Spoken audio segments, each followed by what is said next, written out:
Hey buddies welcome to trucks of day cook. So இன்றைக்கி நம்ம என்ன பார்க்க போகிறோன்னா crawl to me baby boy part 10 தானே பார்க்க போகிறோம்.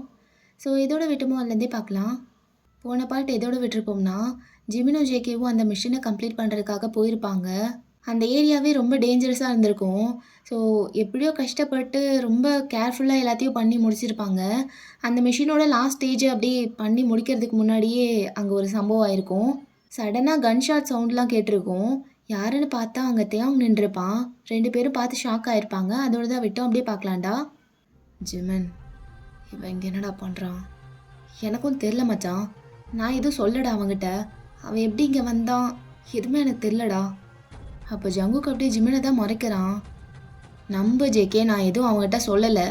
என் ஃபோன்லேருந்து அவனுக்கு ஒரு கால் கூட போயிருக்காது. நீ அவ்வளோ தூரம் சொல்ல வேணான்னு சொல்லி எப்பட்றா? என்கிட்டேருந்து எந்த இன்ஃபர்மேஷனும் அவனுக்கு போகல ஜேகே. அப்போ தியாங்க அப்படியே ஸ்மிர்க் பண்ணிட்டு அகெயின் அப்படியே கன் ஷாட் பண்ணுறான். டேய் தியாகா, என்னடா பண்ணுற அப்படின்னு சொல்லிட்டு ஜிமின் அப்படியே முன்னாடி போகிறான். அப்போ ஜிமினோட கையை பிடிச்சிட்டு ஜேகே இழுக்கிறான். ஜிமின், ஒரு நிமிஷம் இருறா, அவனை விடு. உனக்கு உனக்கு அந்த சவுண்ட் கேட்குதா? ஆமாம் ஜேகே, ஏதோ நிறைய பைக்ஸ் வர மாதிரி சவுண்ட் கேட்குது. நம்மளை தேடி தாண்டா வந்துட்டுருக்காங்க. இப்போ என்ன மச்சான் பண்ணலாம்? தெரில, என்ன பண்ணுறதுன்னு தெரில. ஒரு மாதிரி மைண்டு ஸ்டக் ஆயிடுச்சு அப்படின்ட்டு அப்படியே தியாங்க பார்க்குறான். முதல்ல பொருளை சேஃப் ஆகணும்டா. பொருளை சேஃப் ஆகணும். வா ஜிமினா அப்படின்னு சொல்லிட்டு ரொம்ப தடுமாறுறான் ஜேகே. அப்போ டக்குன்னு என்ன பண்ணுறதுன்னு தெரியாமல் அப்படியே ஜேகே ஜிமினை கூட்டிகிட்டு போகிறான் அந்த கண்டெய்னர் இருக்க வண்டிக்கிட்ட. அட்லீஸ்ட் பொருள் எல்லாத்தையும் சேஃப் பண்ணலாம் அப்படின்னு சொல்லிட்டு அந்த வண்டி எடுத்துகிட்டு கிளம்பிடுறாங்க 2 பேரும். அப்போ அவங்க கிளம்புறதுக்கும் அவங்கள தேடி வந்த ஆளுங்க பார்க்குறதுக்கும் கரெக்டாக இருக்குது. ஸோ ஜிமின் தான் வண்டியை ஓட்டிகிட்டு போயிட்டுருக்கான். அவங்க ஃபாலோ பண்ணுறாங்கன்னு தெரிஞ்சதும் ரொம்ப ஸ்பீடாக ஓட்டுறான். அப்படியே கண்ணமோன்னு தெரியாமல் வழியே இல்லைனாலும் எல்லா பக்கமும் வண்டியை விட்டு ஓட்டுறான். அவ்வளோ ஒரு சேசிங் போயிட்டுருக்கு. ஏன்னா அவங்க கையில் மட்டும் மாட்டினா அவ்வளோதான், பொருளும் போச்சு, இவ்வளோ தூரம் பண்ண வேலையும் வேஸ்ட் ஆயிரும், அண்ட் இவங்களும் மாட்டிப்பாங்க. ஸோ ரொம்ப ஸ்பீடாக ஓட்டிகிட்ருக்கான் ஜிமின். அப்படியே ஜேகேவை பார்த்தா ஒரு மாதிரி ஜோன் அவுட்டில் இருக்கான் இந்த சுச்சுவேஷனில் கூட. ஏன்னா என்ன நடந்ததுன்னு சொல்லிட்டு அவனால் ப்ராசஸ் பண்ணவே முடியல. அப்படியே நடந்ததெல்லாம் திங்க் பண்ணிகிட்டே வந்துட்டுருக்கான். மச்சான், அந்த சைட் மிரரை கொஞ்சம் அட்ஜஸ்ட் பண்ணுறா. டே ஜேகே. என்னடா, என்ன நிலமையில இருக்கோ, என்ன யோசிச்சுட்ருக்க? அந்த மிரரை கொஞ்சம் அட்ஜஸ்ட் பண்ணுன்னு சொன்னேன் அப்படின்னு சொன்னது. ஜேகேவும் அந்த மிரரை கொஞ்சம் அட்ஜஸ்ட் பண்ணுறான். அவங்க பின்னாடி வராங்களா இல்லையான்னு தெரியறதுக்கு. என்ன ஜிமினா நடக்குதுங்க, எனக்கு ஒன்றும் புரியலையே. அவன் இங்கே வந்தது கூட எனக்கு ஷாக்கிங்காக இல்லை. ஆனால் என்னடா வேலை பார்த்தாவன்? எதுக்குடா கன் ஷாட்லாம் பண்ணணும் புரியலையே. சரிங்க, வந்துட்டான். நம்மளுக்கு ஹெல்ப் தானடா பண்ணியிருக்கணும். அவன் மிஷின் தானே, ஹெல்ப் பண்ணலாம் கூட இந்த மிஷினுக்கு சாதமாக தானே ஏதாவது பண்ணியிருக்கணும். ஆனால் அவன் என்னடா பண்ணுறான் எனக்கு ஒன்றும் புரியல ஜிமின். எதுக்கு கன் ஷாட்லாம் பண்ணி எல்லாரையும் வர வைக்கிறதுக்காகவே பண்ண மாதிரி இல்லையாடா? உனக்கு அப்படி தோணுதா இல்லையா ஜிமினா? இல்லை நான் தான் ஓவர் திங்க் பண்ணி? எனக்கு ஒன்றும் புரியலடா. கொஞ்ச நேரம் மூட்டு வாடா அப்படின்னு சொல்லிட்டு அப்படியே ரொம்ப ஸ்பீடாக ஓட்டிகிட்ருக்கான் ஜிமின். இல்லை ஜிமின், நான் நினைக்கிறதா இருக்கக்கூடாதுன்னு சொல்லிட்டு தான் கேட்டுட்ருக்கேன். அப்படி மட்டும் இருக்கக்கூடாதுடா, அதான். இப்போ என்னதுக்கு ஒரு மாதிரி ஆகிட்டுருக்க? என்ன நினச்சிட்ருக்க, அதையாவது சொல்லு. அவன் பண்ணுறதை பார்த்தா இப்போ முன்னாடி பேசினதெல்லாம் பொய் சொல்லியிருப்பானாடா? இவன் இப்படிலாம் பண்ணுறதுக்குன்னே பொய் சொல்லியிருப்பானா அப்படின்னு சொல்லும்போது ஜிமின் எதுவுமே பேசல. அப்படியே ஃபுல் ஸ்பீடில் ஒரு காட்டுக்குள்ளே ட்ரைவ் பண்ணிட்டு போயிட்டுருக்கான். ஸோ நிறைய டர்ன்ஸ் எடுத்து வழியை மாற்றி வந்தனால அந்த துரத்திட்டு வந்தவங்க டிஸ்ட்ராக்ட் ஆகிட்டாங்க. ஸோ வழி மாறி போயிட்டாங்க போல். வெளியே வந்துட்டு ரொம்ப தூரத்தில் இருக்க ஒரு காட்டுக்குள்ளே வண்டியை நிறுத்துகிறான். இந்த நாளை மறக்கவே மாட்டேன்டா சை அப்படின்னு ரொம்ப மூச்சு வாங்குறா ஜிமின். ஜங்குக்கு இன்னமும் சுற்றி நடக்கிற எதுவுமே கண்டுக்காம அப்படியே ஜோன் அவுட்லேயே ரொம்ப கன்ஃபியூஷனாக இருக்கான். ஜங்குக், இப்போ சொல்கிறா, என்ன ஆச்சு? இல்லைடா தியாங், ஏன்டா அப்படிலாம் பண்ணணும்? ஏன்டா அப்படிலாம் பண்ணிகிட்ருக்கான்? புரியல ஜிமினா, அதை பற்றி தான் திங்க் பண்ணிகிட்ருக்கேன். அவன் ஏன் அப்படிலாம் பண்ணணும்? அவனுக்கு என்ன அவசியம் இருக்குது? புரியலையே, என்ன பண்ண ட்ரை பண்ணுறான்? என்ன வேணும்? எதுக்காக அப்படிலாம் பண்ணுறான்? எதுவுமே தெரியலையே. எனக்கும் தாண்டா தெரில. அந்த நாய் ஏன் இப்படிலாம் பண்ணிகிட்ருக்குன்னு எனக்கும் ஒன்றும் புரியல. அன்றைக்கி கால் பேசும்போது கூட எனக்கு சொல்லு, நான் வந்து தான் என்னோடய மிஷினை முடிப்பேன், அது என்னோட மிஷின் அப்படி இப்படின்னு சொன்னான்டா. அப்படி பார்த்தாலும் அவன் இந்த மாதிரி ஏன் பண்ணான்னு எனக்கு ஒன்றும் புரியலையே. ஆனால் எல்லா பிளானையும் கெடுக்கிற மாதிரி தெரிஞ்சுது. அது எப்படிப்பட்ட ஏரியான்னு தெரிஞ்சுமே அங்கே போய் நின்றுட்டு என்ன வேலை பார்த்து வச்சுருக்கான் ஒன்றும் புரியலையேடா அப்படின்னு சொல்லிட்டு 2 பேரும் செம்ம குழப்பத்தில் இருக்காங்க. அப்போ கரெக்டாக அவங்க வண்டிக்கு பின்னாடி ஒரு பைக் வந்து நிற்குது. ஸோ அந்த சவுண்ட் கேட்டதும் 2 பேரும் இறங்கி அப்படியே பின்னாடி வராங்க. வந்து பார்த்தா தியோங் அப்படியே அந்த பைக்லேருந்து ஒரு மாதிரி திமிராக இறங்கிட்டு அப்படியே அந்த பைக்கில் லீன் ஆகி உட்காடுறான். ஜிமினும் ஜேகேவும் அவன் முன்னாடி வந்து நிற்கிறாங்க. அப்போ ஜிமின் வந்த ஃபோர்ஸில் அப்படியே ஸ்ட்ரைட்டாக தியாங் கிட்ட போயிட்டு அவன் ஷர்ட்டை பிடிக்கிறான். டேய் மயிறு, என்னடா வேலை பார்க்குற? ஆ தூ, எப்படி தியாங் இப்படிலாம் இருக்க? கேவலமா இல்லை நீ பண்ணுற வேலை? ஆ எவ்வளோ சீப்பான மென்டாலிட்டி. நம்ம பண்ணலைன்னா அவனுங்களும் பண்ணக்கூடாது அப்படி தானே? அதுக்கு தானே இப்படிலாம் பண்ண? ஏன்டா இவ்வளோ கேவலமாக இறங்கிட்ட தியாங்? எப்பட்றா? ஆ உன் மிஷின் தானே, உன்னால் பண்ண முடியலன்னு தானே எங்களுக்கு கொடுத்தாங்க, அதை போய் கெடுக்க வர? ஏன்டா இப்படி பண்ண? அவனுங்க கிட்ட மாட்டினா எங்கள் உயிரே போகும்னு தெரிஞ்சும் வேணும்னே பண்ணிருக்க. இவ்வளோதானா தியாங் நீ? ஆ இந்த அளவுக்கு கூட இறங்குவியா? என் ஃப்ரெண்டு தானே நீ, ஆனால் அப்படி சொல்லவே வெக்கமாக இருக்கு எனக்கு. ஏன்டா தியாங் ஏன் அப்படிலாம்? ஆ நான் ஒன்று சொல்லவா? ஜேகே கிட்ட நீ போய் இதை விட்டுரு, இதை நீ பண்ணாதன்னு சொல்லியிருந்தேன்னு வச்சுக்க, சத்தியமாக சொல்கிறேன் அவன் பண்ணியிருக்கவே மாட்டான். அவன் இந்த வேலையை தொட்டிருக்க கூட மாட்டான் நீ கேட்டிருந்தா. ஆனால் நீ எப்படி இருக்க பார்த்தியா? நீயே பார்த்துக்க உன் லட்சணத்தை. ஆனால் உங்கள் அப்பா சொன்னதெல்லாம் தப்பு இல்லை போல. உனக்கு கையால் ஆகாம தானே எங்களுக்கு மாற்றி விட்டாங்க.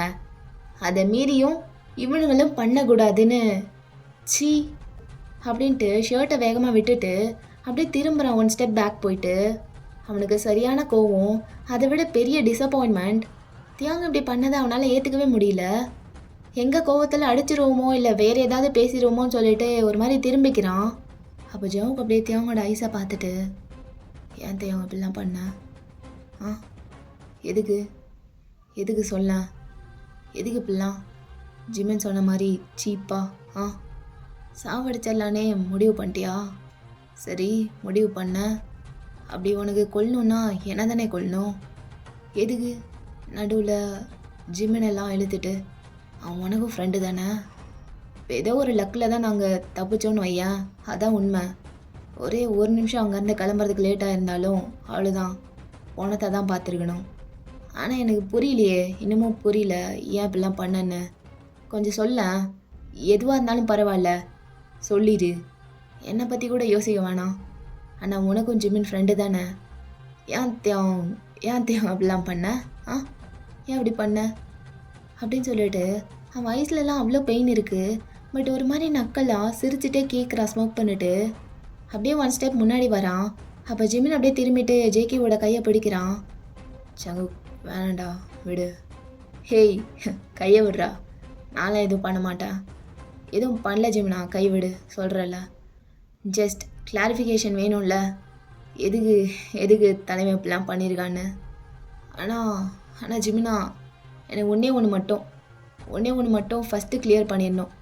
அது மட்டும் கேட்டு சொல்ல. நான் உங்கள்கிட்ட சொன்னேன்லடா, எக்ஸப்ட் பண்ணிட்டான், எல்லாம் மறந்துட்டான், என்னை ஏற்றுக்கிட்டான், அவனுக்கு கோவம்லாம் போயிடுச்சுன்னு ஆடிக்கிட்டு இருந்தனே, அதெல்லாம் நடிப்பான்னு கேட்டு சொல்கிறா. மச்சான் இல்லை நீ கேளு, எனக்கு அதான் தெரிஞ்சுக்கணும் ஃபஸ்ட்டு. நடிச்சிருக்கானாடா என்கிட்ட? அப்போ அதெல்லாம் பொய்யா? எல்லாமே நடிப்பா? ஆமாம், எல்லாமே நடிப்பு தான். இந்த மிஷினை பண்ண விடக்கூடாதுன்னே அப்படிலாம் நடித்தேன். எப்படி ஆக்டிங் சூப்பரா அப்படின்னு சொல்லிட்டு அப்படியே சிகரெட் ஒன்று எடுத்து வச்சு லைட் அப் பண்ணுறான். அப்போ 2 பேரும் தியாங்க தான் பார்க்குறாங்க. அப்படியே நல்லா இழுத்து ஸ்கையை பார்த்து புகையை விடுறான். சங்குக் பேபி, நான் உங்கள்கிட்ட அப்புறம் வரேன், கொஞ்ச நேரம் வெயிட் பண்ணு. அதுக்கு முன்னாடி என் நண்பன் கிட்ட கொஞ்சம் பேச வேண்டியது இருக்குது, அதை பேசிட்டு அதுக்கப்புறம் உங்ககிட்ட வரேன். ஜிமின் என்ன சொன்ன? என் ஃப்ரெண்டாக இருக்கிறதுக்கே அசிங்கமாக இருக்கா? சீப்பாக நடந்துக்கிறேன். நீங்கள் மட்டும் ரொம்ப யோக்கியமோ? ஃப்ரெண்ட்ஷிப்பை பற்றி பேசுகிறதுக்கு உனக்குலாம் தகுதியே இல்லை ஜிமின், தகுதியே இல்லை. துரோகிடா நீ! என்னை எவ்வளோ ஏமாத்திருக்க இவன் கூட சேர்ந்து. அவனை விடு, நீ எனக்கும் ஃப்ரெண்டு தானே? ஆ அப்புறம் ஏன்டா அவன் பக்கம் இருந்து அவனுக்கு மட்டும் ஃபேவர் பண்ணிட்டு என்ன அப்படியே நல்லா அன்றைக்கி கால் பேசும்போது சொன்னேன், அவன் ஏதாவது மிஷினை பற்றி சொன்னான்னா உனக்கு கண்டிப்பாக சொல்கிறேன்னு. அப்புறம் என்ன ஆச்சு? அவ்வளோ நம்பிக்கையாக பேசினேன். அவன் கூட சேர்ந்து நீயும் என்னை நல்லா எப்படி ஜிமின், எப்படி உன்னால் இப்பெல்லாம் துரோகிடா, பச்சை துரோகி நீலாம். எல்லாம் பேசவே கூடாது. உனக்கு எவ்வளோ கட்ஸ் இருந்தால் என் முன்னாடி வந்து அப்படியே யோக்கிய மாதிரி பேசிகிட்டு இருப்ப. ஃபஸ்ட்டு நீ என்ன பண்ணியிருக்கேன்னு பாரு, அதுக்கப்புறம் என்கிட்ட வந்து நான் பண்ணதெல்லாம் சொல்லி காட்டலாம். நீ எனக்கு ஃப்ரெண்டு இல்லை ஜிமின், அவனுக்கு தான் ஃப்ரெண்டு, அவனுக்கு மட்டும்தான் ஃப்ரெண்டு. அதனால் இந்த பேச்சே இங்கே வரக்கூடாது. உன்னெல்லாம் என் ஃப்ரெண்டுன்னு சொல்கிறக்கே வெக்கமாக இருக்குது. அந்த பேச்செலாம் இங்கே ஏன்னா நான் தான் உன் ஃப்ரெண்டே இல்லையேடா, அப்புறம் எதுக்கு நீ வெக்க பண்ணணும்? இப்போ தான் கொஞ்சம் கொஞ்சமாக புரியுது எல்லாரும் எப்படி இருந்திருக்கீங்கன்னு. நான் தான் முட்டாள் மாதிரி எல்லாரையும் நம்பியிருக்கேன். அப்போ ஜிமன், தியோங் அசிங்கமாக சமாளிக்காத. நல்லா இல்லை.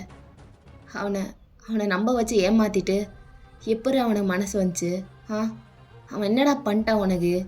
உன்னை லவ் பண்ணான், அதுதான் அவன் பண்ண பெரிய தப்பு. உண்மையாக லவ் பண்ணான், உன்னை பாதுகாக்கணும்னு நினச்சான். அதை தவிர அவன் வேறு எதுவுமே பண்ணல. என்ன அப்படியே சும்மா வாய்க்கு வந்த மாதிரி பேசிகிட்டு இருக்க? என்ன ஆச்சு? உன்னை சுற்றி என்ன நடக்குது? ஏதாவது தெரியுமா உனக்கு? நீ பாட்டுக்கு பேசிகிட்டே போகிற. ஆமாம், நான் அவன் ஃப்ரெண்டு தான், அவனுக்கு தான் ஃபேவர் பண்ணுவேன். அவன் என்ன சொன்னாலும் நான் பண்ணுவேன்டா. அவன் உன்னை எதிர்த்து நில்லுன்னு சொன்னால் கூட நான் நிற்பேன் தியாங், நான் நிற்பேன்.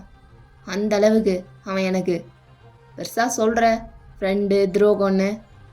நான் உனக்கு எப்படி ஃப்ரெண்டானான்னு தெரியுமா? ஃபஸ்ட்டு நான் உங்ககிட்ட வந்து பழகுனதே அவனால தான். அவன் சொல்லி தான் எல்லாமே பண்ணேன். அவன் தான் உன் கூடவே இருந்து என்னை ப்ரொடெக்ட் பண்ண சொன்னான் உன்னை. அதனால தான் நான் இவ்வளோ வருஷமாக அவன் கூட இருந்தேன். அதுக்குன்னு நான் காட்டின அஃபெக்ஷன், அந்த ஃப்ரெண்ட்ஷிப், அந்த பாண்ட் எதுவும் பொய்யாயிராது. எதுவும் பொய்யெல்லாம் இல்லை, ஜஸ்ட் சொல்கிறேன். அவன் சொல்லி தான் நான் பண்ணேன்னு. என்னை உன் கூடவே இருந்து உன்னை பத்திரமா பார்த்துக்க சொல்லி, உனக்கு வேணுங்கிறதெல்லாம் பண்ணி கொடுக்க சொல்லி அவன் எந்த அளவுக்கு உன்னை தாங்கினான்னு ஒரே ஒரு நிமிஷம் எடுத்து யோசிச்சிருந்தேன்னா இவ்வளோ தூரம் வந்திருக்காது தெரியும். தாங்கினான்டா, அப்படி தாங்கினான் கையில் வச்சு.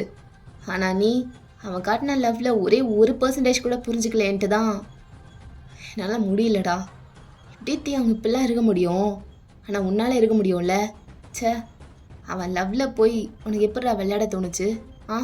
இதுக்கு மட்டும் எனக்கு பதில் சொல்ல. கேவலம் பழி வாங்கணும், அவனை கீழே தள்ளணுன்னு இந்த அளவுக்கு பண்ணியிருக்க பார்த்தியா? என்னால் நம்பவே முடியலத்தியாம். நீ போய் இப்படிலாம் பண்ணன்னு இவ்வளோ பெரிய விஷயம் பண்ணியிருக்க. அப்போது அவன் செத்தே போனால் கூட உனக்கு கவலை மாதிரியே கிடையாது, அப்படி தானே? போதும் போதும், நிறுத்துறியா? என்னடா சும்மா உங்கள் பக்கத்தில் இருந்த மட்டும் பேசிகிட்டு இருக்கீங்க? அப்படியே நீ சொன்ன மாதிரி அந்த ஒரே 1% என் இடத்துல இருந்து அவன் எப்படி ஃபீல் பண்ணியிருப்பான், அவன் எப்படி ட்ரீட் பண்ணப்பட்டான், எல்லாத்தையும் யோசிச்சு பார்த்துருந்தா இப்போல்லாம் நீ சொன்ன மாதிரி இவ்வளோ தூரம் வந்திருக்காது ஜிமன். பெருசாக அவன் பண்ணதை மட்டும் எல்லாரும் மாற்றி மாற்றி பேசிகிட்டு இருக்கீங்க. அப்போனா நான் எதுவுமே பண்ணலையா? இந்த ஃபீல்டுக்குள்ளே வர்றதுக்கே நான் எவ்வளோ போராடி இருப்பேன்னு தெரியுமா? பெருசாக பேசுகிறீங்க. அவன் பண்ண சாக்ரிஃபைஸை நான் பண்ணாததா? நான் பண்ணாத சாக்ரிஃபைஸா? இங்கே வர்றதுக்கு எவ்வளோ இழந்திருக்கேன்னு எனக்கு மட்டும்தான் தெரியும். உங்களுக்கெல்லாம் தெரியலைன்னா மூடிட்டு இருக்கணும், புரியுதா? ஆனால் நான் பண்ணதுக்கெல்லாம் ரிட்டன் என்ன கிடைச்சது தெரியுமா? வெறும் அசிங்கமும் அவமானமும் மட்டும்தான். என் அப்பன்ட்டிருந்து ஷிட்டை விட கேவலமாக ட்ரீட் பண்ணப்பட்டிருக்கேன். அந்த வலி என்னன்னு தெரியுமா உங்களுக்கு? ஐயோ, உங்களுக்கு எப்படி தெரியும்? நீங்கள்லாம் ஹீரோஸ், உங்களெல்லாம் அப்படியே மேலே தூக்கி வச்சு கொண்டாடி தான் பழகும். என்னை ட்ரீட் பண்ண மாதிரி உங்களை ஒரே ஒரு நாள் பண்ணாங்கன்னா ஒரு நாள் கூட தாண்ட மாட்டீங்களா? ஆனால் அத்தனை அடியும் பொறுத்துட்டு வாங்கி வாங்கி வாங்கி இங்கே வந்து நிற்கிறேன். எவ்வளோ தாண்டா ப்ரூவ் பண்ணணும்? அவ்வளோ பெயினையும் தாங்கி டெய்லி நடக்கிற டார்ச்சர், மென்டல் அப்யூஸ் எல்லாத்தையும் தாங்கி கடந்து வந்து அந்த பொசிஷனில் நின்னா அப்படியே அழகாக மிஷினை தூக்கி இவர் கையில் கொடுப்பாங்களாம், நீ பண்ணியிருப்பான்னு. அதை இவரும் நோகாமல் வாங்கிப்பாராம். அப்போ நான் என்ன நக்கிட்டு போகிறதா? இந்த ஒரு பெரிய மிஷினை எங்கள் அப்பன்ட்டிருந்து வாங்குறதுக்கு நான் எவ்வளோ கஷ்டப்பட்டிருப்பேன் தெரியுமா? ஒரு மயிறு கூட உங்களுக்கு தெரியாது. நீங்கள்லாம் பேசுகிறீங்க வந்து அப்படின்னு சொல்லிட்டு இந்த அம்மா கீழே போட்டு அணைக்கிறான். ஆமாங்கடா, நான் நடித்தேன். இதை தானே 2 பேரும் வந்ததுலேருந்து கேட்டுட்ருக்கீங்க. நடிச்சியா நடிச்சியா பொய் சொன்னியான்னு. ஆமாம், நான் நடித்தேன். இன்றைக்கி நான் உங்கள்கிட்ட அந்த மாதிரி பேசினது எல்லாமே பொய் தான். பொய் தான் அப்படின்னு சொல்லி ஜங்குக்கோட கண்ணை பார்த்து சொல்கிறான். ஜங்குக்கு ஒரு மாதிரி ஷார்ப் பெயின் ஆகுது அவன் செஸ்டில். ஒன்றுமே ரியாக்ட் பண்ணாமல் அப்படியே எமோஷன்லெஸ்ஸாக பார்த்துட்ருக்கான். சும்மா ஒன்றும் யாரோட ஃபீலிங்ஸையும் நான் ஹர்ட் பண்ணணும் இல்லை விளையாடணும் அப்படின்லாம் போய் சொல்ல. நான் போய் சொன்னதுக்கு ஒரு ரீசன் இருக்குது. நான் மட்டும் அப்படி நடித்து பேசாமல் எப்பவும் போல் ஆர்கியூ பண்ணிவிட்டு ஹேட் பண்ணிகிட்டு இருந்தா நீ அப்செட் ஆகிட்டு இந்த மிஷனுக்கு வராமல் போயிட்டீன்னா அதான் அதுக்கு தான் அப்படி பண்ணேன். உன்னை ஹாப்பியாக வச்சுக்கிட்டா எந்த வேலையை வேணால் நீ முடிச்சிடுவேன்னு தெரியும். அதான் அப்படி பேசினேன். இந்த செல்ஃபிஷ் வேர்ல்டில் நம்மளும் கொஞ்சம் செல்ஃபிஷாக இருக்கணும்ல. இவ்வளோ காயப்பட்டு அடிபட்டதுக்கப்புறமும் எப்படி நல்லவனாகவே இருக்கிறது? நீ அவ்வளோதான் நல்லவனாக இருந்தாலும் இந்த உலகம் உன்னை மாற்றிடும். அதை யாராலையும் தடுக்க முடியாது. அப்போ ஜிமின் அப்படியே ஜவுக்க பார்த்துட்டு கேட்டியாடா, நல்லா காதில் விழுந்துதா இல்லையா? அவன் பேசினதெல்லாம் நடிச்சானாமா. அவன் பேசினது எல்லாமே பொய். எவ்வளோ முட்டாளாக இருந்திருக்கா பாரு மச்சான். அவன் என்ன சொன்னாலும் நம்புகிற அளவுக்கு எனக்கு அப்போவே தோணுச்சுடா நீ வந்து சொல்லும்போதே. ஆனால் இது நான் யோசித்ததை விட ரொம்ப பெருசாக இருக்குடா. ஆனால் மச்சான், உன்ன மாதிரி ஒரு முட்டாளை நான் பார்த்ததே இல்லைடா, பார்த்ததே இல்லை. ஒருத்தன் வந்து பேசும்போது அவன் உண்மையாக தான் பேசுகிறானா, நிஜம்தானா இல்லை நடிக்கிறானா, இதெல்லாம் கண்டுபிடிக்க முடியாத அளவுக்கு லவ் பண்ணுறீங்க. இப்போ பார்த்தியா யார் கடைசியில் ஹர்ட் ஆகுறாங்கன்னு? தூக்கி நல்லா வச்சானா வாயிலையே. உனக்கு இது வேணும்டா அப்படின்ட்டு ஜிமினே ஒரு மாதிரி கண் கலங்கிட்டு அப்படியே திரும்பி நின்றுக்கிறான். அப்போ ஜங்குக் தியாங்கா மட்டும் தான் பார்த்துட்டு இருந்திருப்பான். அப்படியே ஒரு மாதிரி பிளிங்க் பண்ணிட்டு அப்படியே முன்னாடி போகிறான். ஸ்லோவாக ஸ்டெப்ஸ் எடுத்து வச்சு தியாங் பக்கத்தில் போய் நிற்கிறான். ஏன் தியாங், ஏன் அப்படி பண்ண? எதுக்கு? எனக்கு என்ன புரிய மாட்டேங்குது. சரி, உனக்கு இந்த மிஷினை நடத்தக்கூடாதுன்னா அதை டேரெக்டாக என்கிட்ட வந்து சொல்லியிருக்கலாம்ல. ஜிமின் சொன்ன மாதிரி இதுலேருந்து விளையிக்கோ, இந்த வேலையை நீ எடுத்து பண்ணாதன்னு சொல்லியிருந்தா நான் சத்தியமாக பண்ணியிருக்க மாட்டேன்டா, சத்தியமாக பண்ணியிருக்க மாட்டேன். அதை விட்டுட்டு உங்கள் அப்பா மேலே இருக்கிற கோவத்தெல்லாம் ஏன்டா ஏன் மேலே காட்டுற? இதுக்கு ஏன் மேலே எல்லாத்தையும் இறக்கி வச்சிருக்க? புரியலத்தையும். ஏய், என்னை பாருடா, நான் பேசும்போது என்னை பாரு, என் கண்ணை பாரு. எதுக்கு என் ஃபீலிங்ஸோடு விளையாடினா? உனக்கு தெரியும்ல, இந்த உலகத்துலேயே நான் ரொம்ப மதிக்கிறது எதுன்னா நம்ம லவ் தான். ஆனால் அதை வச்சு நீ ப்ளே பண்ணிட்டில. எல்லாவும் உனக்கு அவ்வளோ கேவலமாக தெரியுது வச்சு விளையாடுற அளவுக்கு. அப்படி தானே? அப்படி என்னடா பண்ணிட்டேன் உனக்கு? அப்படி என்ன பண்ண உனக்கு?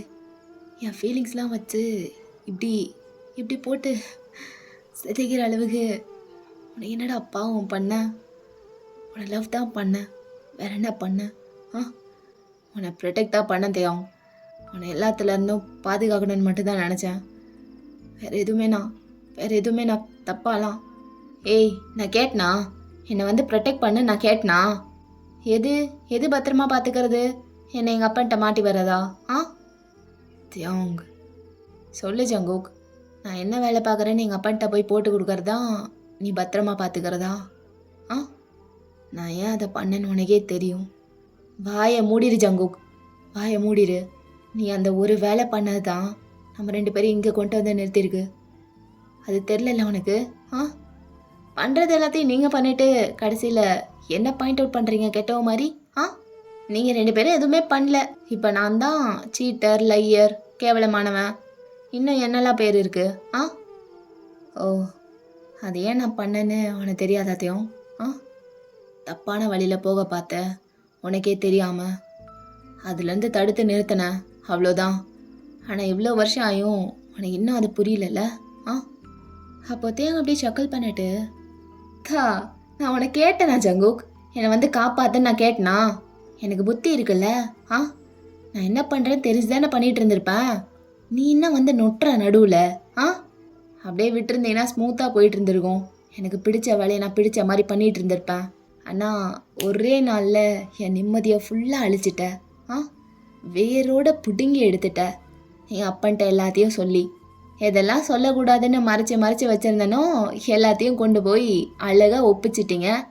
அந்த ஆள் அப்புறம் என்ன பண்ணுவான்? அவனே ஒரு சைக்கோ, சும்மாவே காரணம் எல்லாமே என்னை வச்சு செய்வான். இதில் நீ ஒரு ஹாட் டாபிக் அப்படியே பெரிய மலையே கொண்டு போய் அவன் முன்னாடி வச்சா எப்படி இருக்கும்? ஆ அதான் எங்கள் அப்பனை சொல்லி தப்பு இல்லைல்ல, சும்மாவே காட்டு காட்டுன்னு காட்டுவாங்க. இதில் அவ்வளோ பெரிய மேட்ரை தேன் தடவி அவர் கையில் கொண்டு போய் வச்சா சும்மாவா விடுவான்? ஆ விட்டு விளாசிட்டீங்க எல்லாரும் என் லைஃப்பில், வேற என்ன? ஆ ஆனால் லைஃபையே சதைச்சிட்டு வந்து நிற்கிறேன். நீங்கள் எல்லாம் பாவமாக அப்படியே விக்டிம் மாதிரி. ஆ என் விக்டிம் நான்றா? இன்னமும் புரியாமல் பேசிகிட்டு இருக்கதையும், அது ஒரு பெரிய சுழல். தப்பான வழியில் போகிறேன்னு தெரிஞ்சும் எப்படி என்னால் பார்த்துட்டு இருக்க முடியும்? ஆ என் கண்ணுக்கு முன்னாடியே என்னோட லவ் டிஸ்ட்ராய் ஆகிறது என்னால் எப்படி பார்க்க முடியும்? அதான் போய் சொன்னேன் உங்கள் அப்பாட்ட. எனக்கு வேறு வழி தெரிலத்தையும். அந்தால் சொல்லேன்னா நீ அதுலேருந்து வெளியே வந்திருப்பியா? ஆ வந்திருக்க மாட்ட. நீ இன்னும் அதுக்குள்ளே ஆழமாக போயிடக்கூடாதுன்னு தான் அப்படி பண்ணேன். உங்கள் அப்பன்ட்ட போய் சொன்னேன். நான் சொன்ன மாதிரி எனக்கு வேறு வழி தெரில உன்னை காப்பாற்றுறதுக்கு. உன்னை அப்படியெல்லாம் விட்டுற முடியாது தியாங் அப்படின்னு ஜங்குக் சொல்லிட்டு இருக்கான். ஸோ பேசிக்லி என்ன நடந்திருக்குன்னா, தியாங் இந்த மாஃபியா ஃபீல்டுக்குள்ளே வந்ததே அவங்க அப்பாவுக்கு தெரியாது. என்னதான் அவங்க அப்பா பெரிய மாஃபியா பாஸாக இருந்தாலும் தியாங் இதுக்குள்ளெல்லாம் வந்து சிக்கிடக்கூடாதுன்னு ரொம்ப ப்ரொடெக்டிவாக இருந்திருப்பாங்க. அவரோட ப்ரொஃபஷன்லேருந்து தியாங் எப்போவுமே தள்ளி தான் வச்சுருப்பாரு. ஏன்னா தியாங் எக்காரணத்தை கொண்டும் அதை பார்த்து இன்ஸ்பயர் ஆகி அதுக்குள்ளே வந்துடக்கூடாதுன்னு சொல்லிட்டு. பட் அவங்க நினச்சதுக்கு அப்படியே ஆப்போசிட்டாக தான் எல்லாம் நடந்தது. தியாங்க்கு இந்த மாஃபியா ஒர்க்ஸில் அவ்வளோ இன்ட்ரெஸ்ட் அதிகம். அதுக்குள்ளே எப்படியாவது போயிடணும்னு நினச்சிட்டு இருந்திருப்பான். ஆனால் என்ன பண்ணாலும் அவங்க அப்பா சேர்த்துக்க மாட்டாருன்னு அவனுக்கு நல்லாவே தெரியும். ஸோ அவனுக்கு இருந்த ஆர்வத்தில் யாருக்கும் தெரியாமல் சீக்ரெட்டாக ஒரு அண்டர் கிரவுண்ட் மாஃபியா குரூப்குள்ளே சேர்ந்து அவங்களுக்கு வேலை பார்த்து கொடுத்துட்டு இருந்திருப்பான். பட் அதோட சீரியஸ்னஸ் தியாங்க்கு தெரியாது. அது ரொம்ப டேஞ்சரஸான ஒரு குரூப். அண்டர் கிரவுண்டில் இருக்க எல்லா மோசமான இல்லீகல் பிஸ்னஸ் எல்லாத்தையும் அந்த குரூப்பில் தான் பண்ணுவாங்க. ஸோ அந்த மாதிரி ஒரு மோசமான குரூப்பில் தான் தியாங் வேலை பார்த்துட்டு இருந்திருப்பான். அவங்களும் தியாங்கை நல்லா யூஸ் பண்ணிட்டு இருந்திருப்பாங்க. எல்லா இல்லீகல் ஆக்டிவிட்டீஸ்க்கும் அவனை தான் யூஸ் பண்ணுவாங்க. லைக் அவங்ககிட்ட இந்த வேலையெல்லாம் பண்ணிருன்னு சொல்லி கொடுத்துருவாங்க. தியாங் கிட்ட என்ன வேலை கொடுத்தாலும் அவன் ஏன் எதுக்குன்னு கேட்காம எல்லாத்தையும் பண்ணி முடிச்சிடுவான். ஸோ அவனை நல்லா யூஸ் பண்ணிட்டு இருந்திருப்பாங்க. ஸோ அதோடு மட்டும் விடாமல் தியாங் அதுக்குள்ளே இன்னும் டீப்பாக போய் ட்ரக் எல்லாம் எடுக்க ஆரம்பித்து ஃபுல்லாக அடிக்ட் ஆக ஆரம்பிச்சிருப்பான் அதுக்கு. ஸோ அந்த டேஸ்லலாம் அவன் அவனாகவே இருக்க மாட்டான். ஃபுல்லாக ட்ரக்லேயே தான் இருப்பான் எப்போ பாரு. அந்தளவுக்கு அடிக்ஷன் ஆகியிருந்திருக்கும். ரொம்ப தப்பான வழியில் போய் மாட்டிகிட்டு இருந்திருப்பா தியாங். ஸோ அதுலேருந்து அவனை வெளியே கொண்டு வரதுக்கு தான் ஜங்குக் அப்படி பண்ணியிருப்பான். தியாங்கோட அப்பாட்ட போய் எல்லாத்தையும் சொல்லியிருப்பான். அவங்க அப்பாட்ட சொல்கிறத தவிர அவனுக்கு வேறு வழி தெரில. ஸோ இந்த விஷயத்தை கேட்டதுக்கப்புறம் மிஸ்டர் கிம் ரொம்ப டிசப்பாயிண்ட் ஆகிருப்பார் தியாங் மேலே. எதுக்குள்ளே அவன் என்டரே ஆகக்கூடாதுன்னு நினச்சாரோ அதுக்குள்ளேயே போயிருக்கான்னு சொல்லிட்டு. டிசப்பாயிண்ட்க்கு மேலே கோவம் அதிகமாக இருந்திருக்கும், என்ன வேலை பார்த்து வச்சுருக்கான்னு சொல்லிட்டு. ஸோ அந்த கோவத்தை எல்லாத்தையுமே தியாங் மேலே அப்படி காமிச்சிருப்பாரு அவங்க அப்பா. ஃபுல்லாக டெய்லி டார்ச்சர் பண்ணி பண்ணி அந்த விஷயத்துலேருந்து வெளியே வர வச்சுருப்பாங்க. ஸோ அதுக்கப்புறம் தியாங்கோட லைஃப் டோட்டலாக மாறி இருந்திருக்கும். அவன் வாழ்க்கையவே வெறுத்திருப்பான். மென்டல் அப்யூஸ், ஃபிசிக்கல் அப்யூஸ்னு எல்லாத்தையும் கோத்ரூ பண்ணி அவனுக்கு எல்லாமே வெறுத்து போச்சு. ஸோ அப்போலேருந்து தான் எல்லாமே டோட்டலாக மாறி இருந்திருக்கும். ஜங்குக்கு அடியோடு வெறுக்க ஆரம்பிச்சிருப்பா தியாங். ஏன்னா ஜங்குக்னால தான் இது எல்லாமே நடந்ததுன்னு சொல்லிட்டு. ஸோ இந்த ஒரு ரீசனால தான் 2 பேரும் மெயினாக பிரிஞ்சிருப்பாங்க. நிறைய நடந்தனால நிறைய மிஸ் அண்டர்ஸ்டாண்டிங் ஆகிருக்கும். தியாங் இவ்வளோ கோத்ரூ பண்ணி வந்தனால அவனை ஒரு மாதிரி தனிமைப்படுத்தியிருப்பான். யார்கிட்டையும் சேராமல் யார்கிட்டையும் பேசாமல் எல்லாரையும் உதறி தள்ளிட்டு தனியாகவே இருந்திருப்பான். ஜங்குக்கெல்லாம் அடியோடு வெறுத்திருப்பான். எந்த அளவுக்கு லவ் பண்ணிட்டு இருந்திருப்பானோ அந்தளவுக்கு ஹேட் பண்ண ஆரம்பிச்சிருப்பான் தியாங். ஸோ இப்போது ஜேகே இன்னும் க்ளோஸாக போகிறான் தியாங் பக்கத்தில். அப்படியே ரொம்ப க்ளோஸாக நிற்கிறான். ஸோ அவ்வளோதான் இல்லை, எல்லாம் முடிஞ்சு ஒரே நாளில் சந்தோஷத்தை மொத்தமாக கொடுத்து அப்படி எடுத்துக்கிட்டேன். ஒரு நாள் கூட முழுசாக முடியல. அதுக்குள்ளே போயிடுச்சு, எல்லாம் போயிடுச்சு. வந்தது எல்லாமே போயிடுச்சு. ஆனால் ஒன்று சொல்ல வாத்தியம், நீ என்னை வெறுத்துட்டே இருந்திருந்தா கூட எனக்கு அது ஓகே தான். ஏன்னா அந்த ஹேட்டில் கூட ஒரு ஹானஸ்டி இருந்தது, உண்மையாகவே என்னை வெறுக்கிறேன்னு. ஆனால் என்ன அப்படி பண்ண, நடித்து நம்ப வச்சு ஏமாத்திட்டேல. எவ்வளோ சந்தோஷமானன்னு தெரியுமாடா. போனது எல்லாமே திரும்பி வந்துருச்சுன்னு சொல்லிட்டு ஒரு ஹோப் கிடச்சிது. நம்பினேன் ரொம்ப ஸ்ட்ராங்காக. எப்படி ஏமாந்தன்னு தெரில. உன் கண்ணில் தெரிகிற பொய்ய நோட் பண்ணாமல் விட்டேன் போல். அந்தளவுக்கு உன்னை நம்பினேன். நீ சொன்னதும் உன்னை நம்பாமல் வேறு யாரை நம்புறது நான்? அதான் ஏமாந்துட்டேன் போல். இன்னைக்கு சொன்னியேடா, இது எங்கே போய் முடியுமோ எனக்கு தெரில, பட் ஐ லவ் யூ டூன்னு. எல்லாமே போய் தான் இல்லை. போய் தான். ஆனால் தியாங், இப்படி பண்ணதுக்கு நீ என்னை கொன்று போட்டிருக்கலாம்டா, கொன்று போட்டிருக்கலாம். அப்போ ஜிமின் அப்படியே ஜேகேவை பின்னாடி இருந்து வந்து பிடிக்கிறான். மச்சான் என்னடா பண்ணிருக்க? அவன் முன்னாடி போய் ஏன்டா அழுதுட்டு நிற்கிற? நீ என்ன வேணா பண்ணு ஜேகே, ஆனால் அவன் முன்னாடி மட்டும் இவ்வளோ வீக்காக காட்டிக்காத. அவனுக்கு அதான் தேவை. அவன் முன்னாடிலாம் அழாத ஜேகே. அப்போ ஜேகே ஜிமினோட கையை உதறி விடுறான் அக்ரெசிவா. விடுறா, என்னடா அழாத, என்ன அழாத, உருள, நானும் மனுஷன் தானடா. எனக்கும் எல்லாம் இருக்கும்லடா. எவ்வளோடா என்னாலையும் நடிக்க முடியும்? எனக்கும் உள்ள எல்லாம் இருக்கும்லடா. நம்ம நல்லடா அவன்கிட்ட வந்து சொல்லிட்டு இருந்தான் லட்சுமன். எல்லாமே இப்போ போய் நான் எப்பட்றா என்னால் ஏற்றுக்க முடியும்? இவ்வளோ வருஷம் அவன் இல்லாமல் நான் எப்படி இருந்தேன்னு எனக்கு தாண்டா தெரியும். திடீர்னு ஒரு நாள் அந்த கஷ்டத்துக்கெல்லாம் ஒரு எண்டு வந்துருச்சு. அவன் எங்கேயும் என்னை அக்செப்ட் பண்ணிட்டானா அப்போ எப்படி இருக்கும்? எனக்கு எவ்வளோ சந்தோஷமாக இருக்கும். அந்த சந்தோஷத்தை அப்படியே எடுத்துக்கிட்டா, அப்படியே ஒரு நாள் கூட விடாமல் அப்படியே எடுத்துக்கிட்டா, அப்படியே பறித்து எடுத்துட்டா எனக்கு எப்பட்றா இருக்கும்? எனக்கு சந்தோஷம் கூட வேணாம் ஜமன், எனக்கு எதுவுமே வேணாம். ஆனால் இவனுக்கு எப்பட்றா மனசு வந்துச்சு? எப்பட்றா? அவன் என்னை வெறுக்கிறதாவே இருக்கட்டும், ஆனால் ஒன்ஸ் அவன் என்னை எப்படி லவ் பண்ணிகிட்டு இருந்தான், அப்பெல்லாம் பண்ணிட்டு எப்பட்றா இவனுக்கு இப்படி பண்ண வருது அப்படின்னு அழுதுகிட்டே பேசுகிறான். ஏன்னா அவனோட லிமிட் அவ்வளோதான், அவனாலையும் பொறுக்க முடியாதுல்ல. ஸோ அவனோட எமோஷன்ஸ்லாம் அப்படியே வருது. கதறி அழுகிறான். அவனால் டியர்ஸை கண்ட்ரோல் பண்ணவே முடியல. எவ்வளோடா நானும் தாங்குவேன்? அடிச்சுக்கிட்டே இருந்தால் தாங்கிக்கிட்டே இருப்பேனாடா? நானும் மனுஷன்தான் ஜமன், எனக்கும் எல்லாம் இருக்கும்டா. மச்சான் சரிடா, புரியுது, ஆனால் இங்கே இருக்க வேணாண்டா, வாடா போயிடலாம். வா ஜேகே, நான் உன்னை கூப்பிட்டு போகிறேன், வாடா அப்படின்னு சொல்லி ஜெமின் அப்படியே அழுதுகிட்டே கூப்பிட்றான். அவனாலேயும் முடியல ஜேகேவை இப்படி பார்க்க. போகலாம் ஜெமன், இதுக்கு மேலே நம்மளுக்கு இங்கே எந்த வேலையும் இல்லை. ஆனால் ஒரே ஒரு விஷயம் மட்டும் சொல்லிட்டு வந்துடுறேன்டா, ஒரு நிமிஷம் வெயிட் பண்ணு அப்படின்ட்டு தியாங்கோட ஐஸை பார்த்துட்டு அப்படியே தியாங்கோட நெக்கை பிடிச்சி இழுக்கிறான் பக்கத்தில். 2 பேரும் ஹெட்டையும் ஜாயின் பண்ணிட்டு, இதுக்கு மேலே ஏன் அப்படிலாம் பண்ண நான் கேட்க மாட்டேன், கேட்குறதுக்கு நான் இருக்கவும் மாட்டேன். நீ நினச்சதை நீ பண்ணிட்டீல, ரிவெஞ்ச் எடுத்துட்டீல, இப்போது அது கொஞ்சம் ஹாப்பியாக இருப்பேன் நம்புகிறேன். உனக்கு அப்போலேருந்து இப்போ வரைக்கும் தேவையான ஒரு விஷயம் நீ என்கிட்ட எப்போவுமே கேட்டுட்ருக்கிறது, அது இப்போது நான் உனக்கு கொடுக்க போகிறேன். உனக்கு என்ன, நீ இனிமேல் என்னை பார்க்கக்கூடாது, உன் லைஃப்லேயே நான் இருக்கக்கூடாது, உன் பின்னாடியே வந்து உன்னை டார்ச்சர் பண்ணக்கூடாது, உன் வேலையை நான் எடுத்து பண்ணக்கூடாது, உங்கள் குரூப்புக்குள்ளேயே நான் வரக்கூடாது, எந்த வேலைக்கு கூப்பிட்டாலும் எல்லாமே நீயே பார்த்துக்கணும்னு நினைக்கிற. ஓகே, இப்போ சொல்கிறேன், இனிமேல் நீ என்னை பார்க்க மாட்டேன். நீயே நினச்சாலும் என்னை எங்கே தென்னாலும் நான் கிடைக்க மாட்டேன். அதானே உனக்கு வேணும், நான் உனக்கு கொடுக்குறேன். கடைசியாக ஒரே ஒரு டைம் சொல்லிக்கிறேன், ஐ லவ் யூ அப்படின்னு சொல்லி ஐஸை ஓப்பன் பண்ணுறான். இவ்வளோ நேரமும் 2 பேரும் ஃபோகட்டையும் ஜாயின் பண்ணிவிட்டு அப்படியே ஐஸை க்ளோஸ் பண்ணிட்டு தான் பேசிகிட்டு இருந்திருப்பான். ஏனோ தெரியல, அவன் பேச தேவங்கோட கண்லேயும் அவ்வளோ டியர்ஸ் ஃபால் ஆகுது.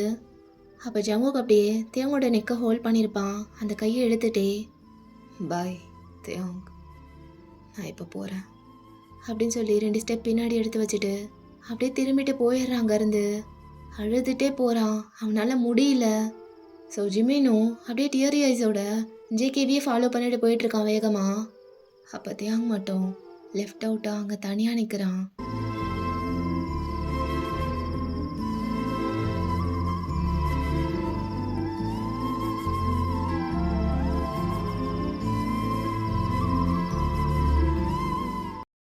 ஸோ அங்கே அப்படியே கட் பண்ணா அப்படியே நைட் ஆயிடுது. தியாங் தான் அவனோட ரூமில் லாக் பண்ணிட்டு உட்காந்துருக்கான். இருட்டில் லைட்டு ஃபேனு ஏசின்னு எதுவுமே போடாமல் அப்படியே ஃப்ளோரில் உட்காந்துருக்கான். ரொம்ப மெஸ்ஸியாக அப்படியே உடம்பெல்லாம் ஸ்வெட்டிங்காக இருக்குது. ஹேர்லாம் அவ்வளோ வெட்டாக இருக்குது ஸ்வெட்டானனால. ஷர்ட்லாம் ஈரமாக இருக்குது. அவன் கண்ணெல்லாம் அவ்வளோ ரெட்டாக இருக்குது. அப்படியே கண்ணிலேருந்து கண்ணீர் வந்துட்டே இருக்குது. கையில் ஒரு சரக்கு பாட்டில் வேறு. நல்லா குடிச்சிட்டு இருக்கான். ரூமே ரொம்ப மெஸ்ஸியாக ரொம்ப கிளம்ஸியாக இருக்குது. அப்போ சடனாக யாரோ டோர் ஓப்பன் பண்ணிவிட்டு உள்ளே வராங்க. யாருன்னு பார்த்தா தேவோட அப்பா விஷயம் கேள்விப்பட்டு ரொம்ப டென்ஷனாக ரொம்ப கோவத்தோடு வந்திருப்பாரு. அவ்வளோ பெரிய மிஷின் ஃபெயில் ஆயிடுச்சேன்னு சொல்லிட்டு அப்படியே வந்த வேகத்தில் தியாங்க்கு ஒரு ஸ்லாப் கொடுக்குறாரு. அவ்வளோ ஃபோர்ஸாக ஸ்லாப் பண்ணவும் தியாங் கீழே விழுந்துடுறான்.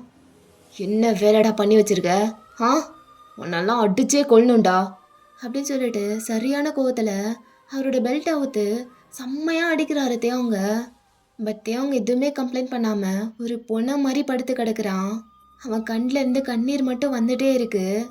அவங்க அப்பா அவ்வளோ அடிக்கிறத ஒரு டைம் கூட தடுக்கல அவன்.